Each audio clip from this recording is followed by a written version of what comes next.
Hey, what's going on? You know who it is. You know what it is. All right, man. Peep game. I got a chance to see the Robert Guerrero Omar Figueroa Jr. fight, and to me, it's looking like Robert Guerrero is all but done. You know, Omar Figueroa Jr. is not a murderous puncher, and he managed to drop Robert Guerrero 5 times. And it was a competitive fight until the end. Even though it only lasted 3 rounds, Robert Guerrero had a good first round.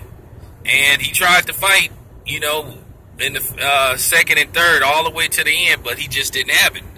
You know, he tried to make a fight out of it, but to me, he just wasn't mentally there. Because, you know, when Omar Figueroa would just tag him, he'd just drop.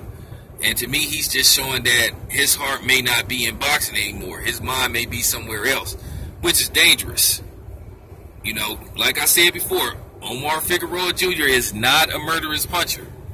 He doesn't have one punch knockout, and he managed to drop Guerrero multiple times throughout that fight. You know, 5 times to be exact, in 3 rounds. And when you look at Robert Guerrero, he's lost. Out of his last 4 fights, he's lost 3 of them. Some people think he should have lost 4 fights in a row because a lot of people think he didn't beat Aaron Martinez. You know, and it seemed like ever since the Floyd fight, you know, he went on a downhill spiral. You know, so, you know, he lost the Floyd fight. Then I think he had a rebound fight. Then he, you know, he got beat up by Keith Thurman.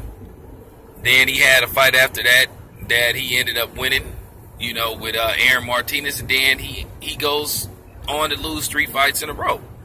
So he has to question himself as a fighter. Like, do he want to continue doing this? Because if you're not mentally there, man, you need to, you know, check yourself out before somebody checks you out. And I don't want to see the dude get hurt, because at the end of the day, he in the hurt business. You know, he you know, that's what he does for a living. But it comes a time where you have to ask yourself, man, is this shit worth it?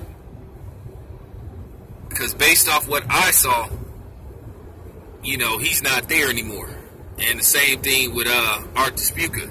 You know, I was going to do a separate video about him, but he hasn't fully recovered from that Deontay Wilder knockout. He was put to sleep, and after what I saw yesterday, he still is having, you know, the layover effects from that Deontay Wilder fight. Now, getting back to Robert Guerrero, I think he needs to sit down with his father, his wife, and his team and decide, do he want to continue fighting? Me, myself, I think Robert Guerrero is done.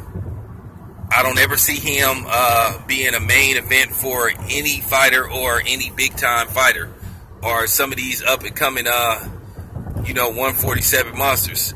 There's no reason for Errol Spence to take a fight with him. There's no reason for Sean Porter to take a fight with him. There's no reason for Keith Thurman to fight him again. You know? So, what is there for him to do? But anyway, that's my thoughts, man. I'm out.